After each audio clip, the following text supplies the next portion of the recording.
Еве денеска присуствуваме на една хубава традиционална манифестација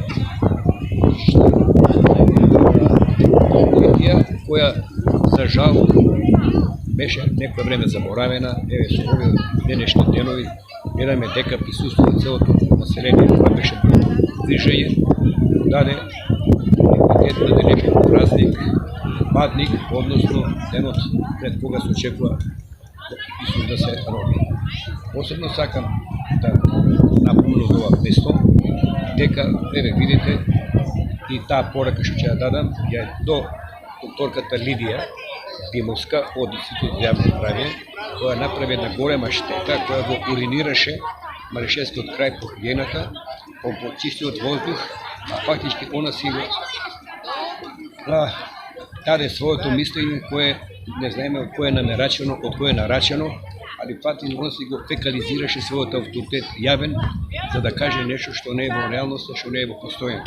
Затоа ние од ова место уште еднаш ќе видите младите протестираат на културен начин, дека овој крај е од секој пат бил најчист во Македонија, тоа е крај во кој има најмногу озон, во град кој има најмногу кислород, град и Марешевијата место каде има некаде околу 370 автохтони растенија, каде има раритетни борови шуми, каде има раритетни шумски плодови и каде се во, како да кажеме, ставено во служба на пошумувањето, во служба на задржувањето на чистиот воздух со кој се ние гордееме. Затоа уште еднаш јасно и гласно размислувам и дека треба ние ставиме крај на ваквите важни авторитети кои не знам по кој начин го дошле до тоа работно место и да даваат измислени, препакувани изјави и надоци кои не се точни.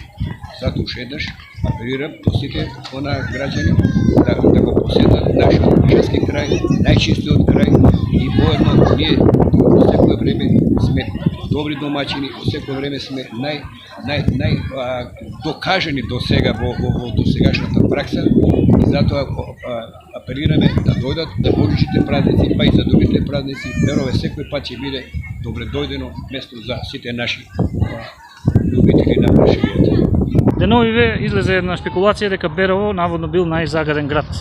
Дали е тоа реална оценка? Мислам дека не, еве веќе трети ден како сум овде, не сум осетил такво загадување. На што се должат тие варијации во мерењата, еве, според вас? Може би од нема ветер и греењето од дрва. Иначе у Берово, ја кој што знам, нема никаква индустрија, така да нема што да се загадува тука. Ви благодарам. Имате ли време за едно кратко прашање? Денови излезе спекулација, Берово најзагаден град според вас. На што се должи тоа? Бидејќи очигледно еве гледаме дека Па не знам баш да ви кажам на што се должи, меѓутоа никогаш во Берово не е бил загаден воздухот. Не знам од кај се нашол мерачот да го покаже тој степен на загаденост. Не знам, уопште, сите сме збунени. За изјавата дека во Берово е загаден воздухот. Еве, вие шетате и гледате. Така и туристите рекоа дека... И не само тој ден сега што шетате тука, цела есен и цело зиме ваков воздух. Благодарам.